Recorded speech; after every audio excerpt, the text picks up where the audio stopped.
असलामुअलैकुम 4 star सियासी डेरे दे खुश आमदीद हजूर साडी दुआ है तुसीं जिथे जिथे भी तशरीफ फरमा होए अल्लाह पाक तुहानूं सारिਆਂ ਨੂੰ सेहत तंदुरुस्ती ता फरमावे ते अल्लाह पाक तुहाडे उत्ते अपने तुहाडे सारिਆਂ उत्ते तुहाडे हाल दे रहम और करम फरमावे ते अल्लाह पाक तुहानूं सारिਆਂ ਨੂੰ अपनी रहमत दे साए दे थल्ले रखे।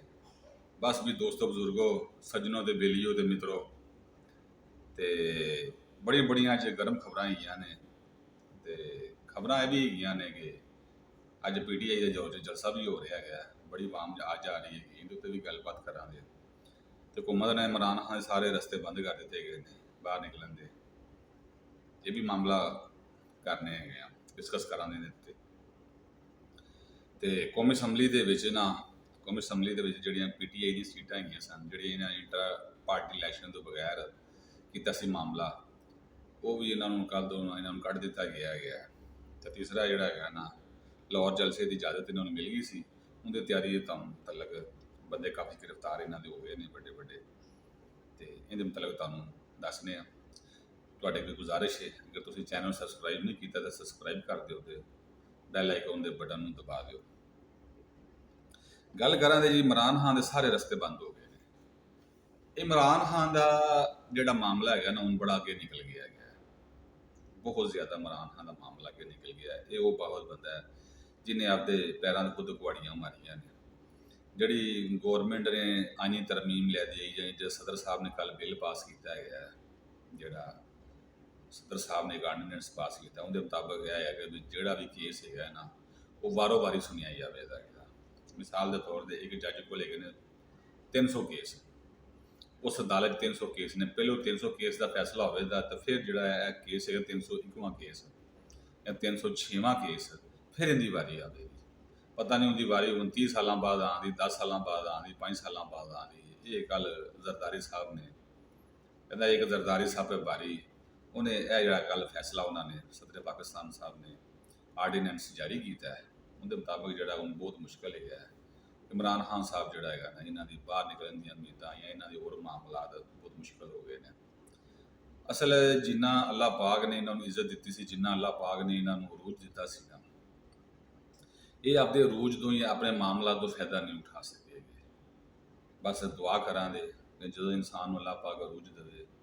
असल एक अल्लाह वाले को बैठे सा उन्हें जिमें जिमें इंसान को ताकत आँदी उहदा आँदा दौलत आँदी है ना, ताकत आँदी है उहदा आँदा दौलत आँदी ना, तो वो इंसान समझ लेंदा कि ये मेरी आदि है, ये मेरी वजह तो मैनू जी ताकत मिली है, दौलत मिली है, शौहरत मिली गई है।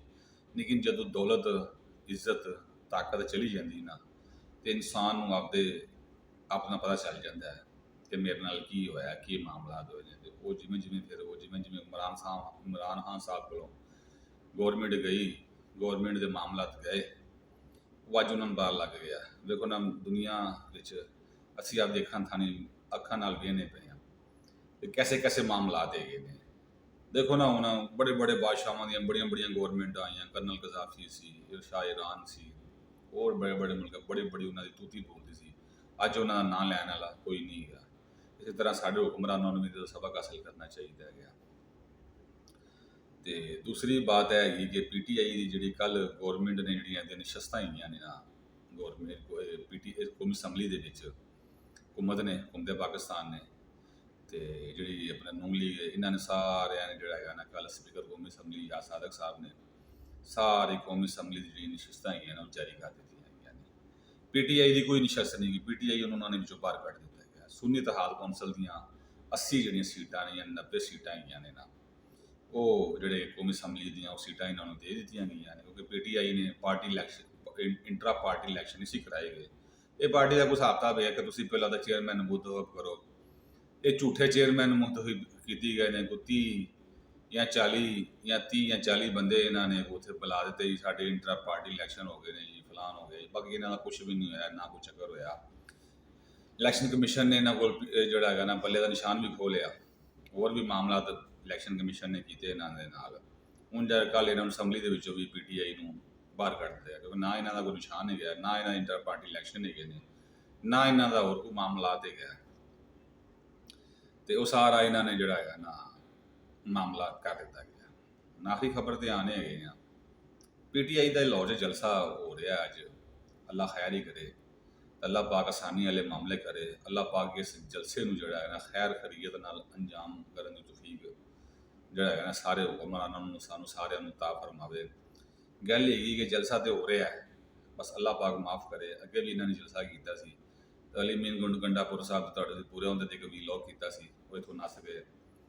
ਅਸਲ ਇਹ ਜਿਹੜੇ ਹੈਗੇ ਨਾ, ਇਹ ਦੇਖ ਲਓ ਕਿ ਹੁਣ ਬੰਗਲਾਦੇਸ਼ ਦੇ ਵਿੱਚ ਗੌਰਮੈਂਟ ਚੇਂਜ ਹੋਈ ਹੈ, ਮੁਖਲਸ ਲੋਕ ਅੱਗੇ ਆ ਗਏ ਨੇ, ਉਹ ਪਾਕਿਸਤਾਨ ਨਾਲ ਆਪਦਾ ਰਿਸ਼ਤਾ ਵਧਾਉਣ ਦੀ ਜਾਂ ਆਪਦੇ ਨਾਲ ਮਾਮਲਾਤ ਕਰਨ ਦੀ ਸੋਚਦੇ ਪਏ ਗਏ ਨੇ।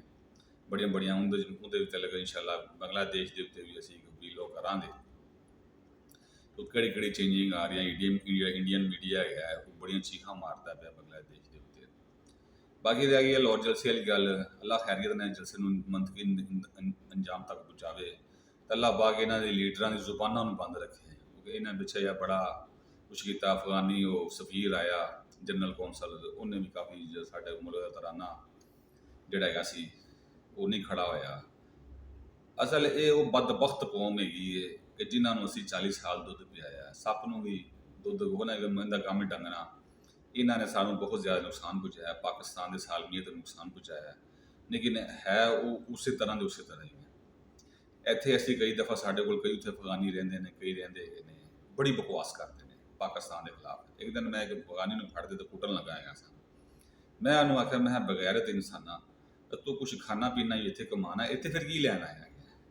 ਇੱਥੋਂ ਮਗਰੋਂ ਲਈ ਆ ਜਾਂ ਆਪਦੇ ਮੁਲਕ 'ਚ, ਤੇਰਾ ਮੁਲਕ ਵੀ ਏਡਾ ਚੰਗਾ ਹੈਗਾ, ਹੁਣ ਉੱਥੋਂ ਦੇ ਹਾਲਾਤ ਵੀ ਠੀਕ ਹੋ ਗਏ ਨੇ। ਸਰ ਇਹ ਉਹ ਨਮਕ ਹਰਾਮ ਹੈਗੇ ਨੇ ਜਿਨ੍ਹਾਂ ਨੇ ਪਾਕਿਸਤਾਨ 'ਚ ਖਾਧਾ, ਪਾਕਿਸਤਾਨ ਦੇ ਸਾਲਮੀਅਤ ਨੂੰ ਨੁਕਸਾਨ ਪਹੁੰਚਾਇਆ, ਪਾਕਿਸਤਾਨ ਦੇ ਸਾਰੇ ਮਾਮਲਾਤ ਨੂੰ ਖਰਾਬ ਕੀਤਾ ਗਿਆ। ਇਹ ਅਲੀ ਮੀਨ ਗੰਡਾਪੁਰ ਜਿਹੜਾ ਹੈਗਾ, ਇਹਨਾਂ ਸਾਰਿਆਂ ਨੂੰ ਨਾਲ ਲਿਆ ਦੇ ਤੇ ਲਾਹੌਰ ਬੰਨੇ ਰਵਾਨ ਦੁਆ ਗਿਆ। ਉਮੀਦ ਹੈ ਗ੍ਰਿਫਤਾਰ ਹੋ ਜਾਵੇਗਾ ਜਾਂ ਇਹਦੇ ਮਾਮਲਾਤ ਨੂੰ ਦੇਖੋ ਕੀ ਬਣਦਾ ਹੈ। ਜਿਸ ਤਰ੍ਹਾਂ ਵੀ ਹੋਵੇਗਾ, ਜਿਵੇਂ ਜਿਵੇਂ ਕੋਈ ਨਵੀਂ ਅਪਡੇਟ ਆਵੇਗੀ ਅਸੀਂ ਸਾਰੇ ਦੋਸਤਾਂ ਨੂੰ ਆਗਾਹ ਕਰਦੇ ਰਹਾਂਗੇ। ਬਹੁਤ ਬਹੁਤ ਸ਼ੁਕਰੀਆ। अस्सलामु अलैकुम वरहमतुल्लाहि वबरकातुहू।